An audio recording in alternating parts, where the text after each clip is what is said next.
Sejatinya manusia dilahirkan sebagai seorang pemimpin, dan kepemimpinan itu harus ditanamkan dan diajarkan sejak dini. Artinya sejak anak masih kecil itu sudah harus diajarkan satu yang namanya kepemimpinan. Tapi sayangnya ada sebagian orang yang akhirnya memantaskan dirinya untuk hanya sebagai pengikut. Itu salah satu faktor pendukungnya adalah orang tua. Dalam hal ini adalah pola asuh. Dan setelah saya melihat berbagai macam pola asuh orang tua terhadap anak, saya menganalisa dan saya merenung, akhirnya dari saya ada 5 kesalahan dari orang tua terhadap anak dalam konteks kepemimpinan. Kesalahan yang pertama adalah orang tua menyuruh anaknya untuk melakukan sesuatu, tapi orang tuanya sendiri tidak memberi contoh. Misalkan, orang tua nyuruh anaknya, ayo nak baca buku. Tapi orang tuanya sendiri tidak punya kebiasaan baca buku. Nanti kalau orang tuanya ditanya, selalu mencari alasan. Ya, papa sibuk cari uang buat menafkahi keluarga. Mama sibuk urus kerjaan, urus rumah tangga, dan sebagainya. Pertanyaannya adalah, bagaimana si anak ini bisa nurut dan percaya sama orang tuanya kalau orang tuanya tidak punya kebiasaan baca buku? Dan si Maxwell, seorang pakar kepemimpinan, mengatakan bahwa leadership is visual. Jadi, pengikut itu melihat apa yang dilakukan oleh pemimpinnya.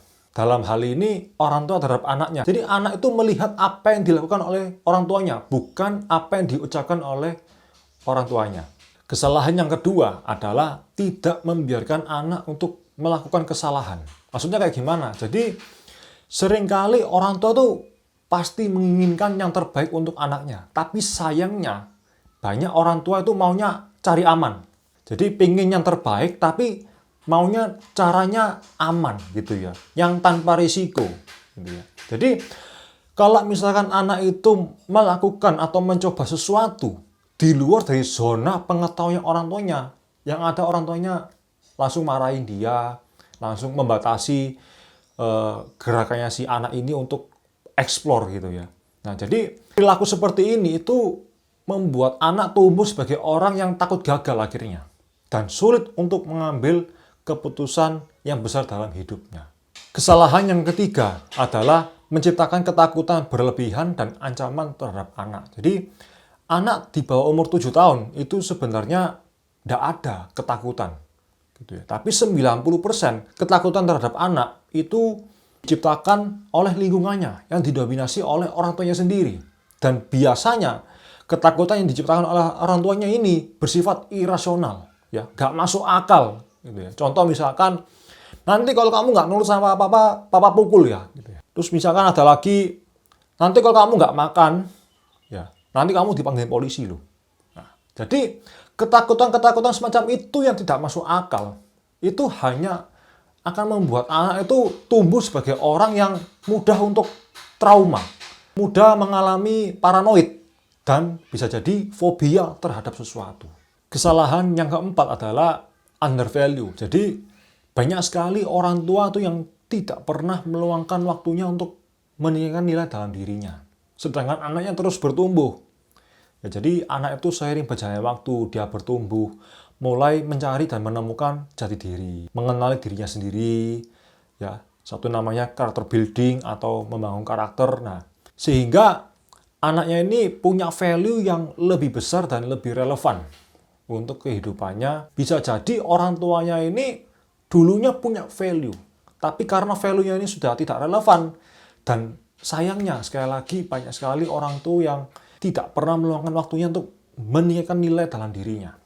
Gitu ya. Jadi akhir-akhir ini saya juga beberapa kali dihadapkan oleh situasi di mana sebagian orang tua itu bertanya ke sesama orang tua gitu ya, kenapa sih kok saya punya anak kok nggak berbakti sama orang tua?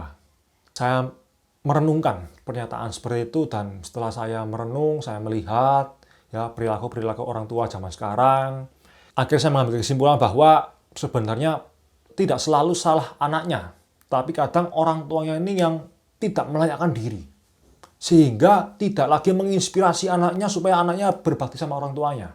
Kesalahan yang kelima adalah mendidik anak untuk menjadi seperti apa yang orang tua inginkan. Jadi banyak sekali ya orang tua itu yang maksa anaknya untuk selalu menuruti semua keinginan orang tuanya. Harus ini, harus itu, kamu harus sekolah di sini, kamu harus mengambil jurusan ini, dan sebagainya.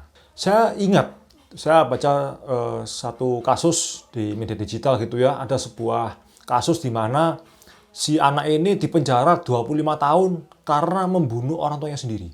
Ya, jadi masuk kategori pembunuhan berencana. Nah, singkat cerita, penyebabnya adalah si anak ini sejak kecil adalah diatur hidupnya sama orang tuanya. Kamu harus sekolah di sini, kamu nggak boleh berteman sama si itu. Sampai dia kuliah harus di universitas yang orang tuanya mau. Dan mengambil jurusan apa yang orang tuanya mau. Hingga sampai satu hal yang miris adalah si orang tuanya ini pilih-pilih pasangan hidup untuk anaknya. Nah, jadi karena anaknya sudah nggak tahan gitu ya. Jadi dia bunuh orang tuanya dan akhirnya diputuskan di penjara 25 tahun. Jadi yang harus kita ketahui bersama adalah cinta itu membebaskan, ego itu mengekang. Jadi seringkali banyak orang itu tidak bisa membedakan mana yang namanya cinta, mana yang namanya ego. Dan saya juga sebelumnya sempat bikin video tentang mendidik versus memberdayakan. Jadi teman-teman bisa pelajari. Saya sudah taruh videonya, linknya di atas. Mungkin dari penonton teman-teman yang sebagai orang tua mungkin berkata kepada saya, kamu nggak tahu apa-apa soal ngurus anak. Kamu nggak ngerasain gimana rasanya jadi orang tua. Sekarang saya tanya balik, yang suruh jadi orang tua siapa? Yang suruh bikin anak itu siapa? Di dunia ini tidak ada yang mengharuskan. Tapi seringkali kitalah sebagai manusia yang menjadikan segala sesuatu itu sebagai keharusan.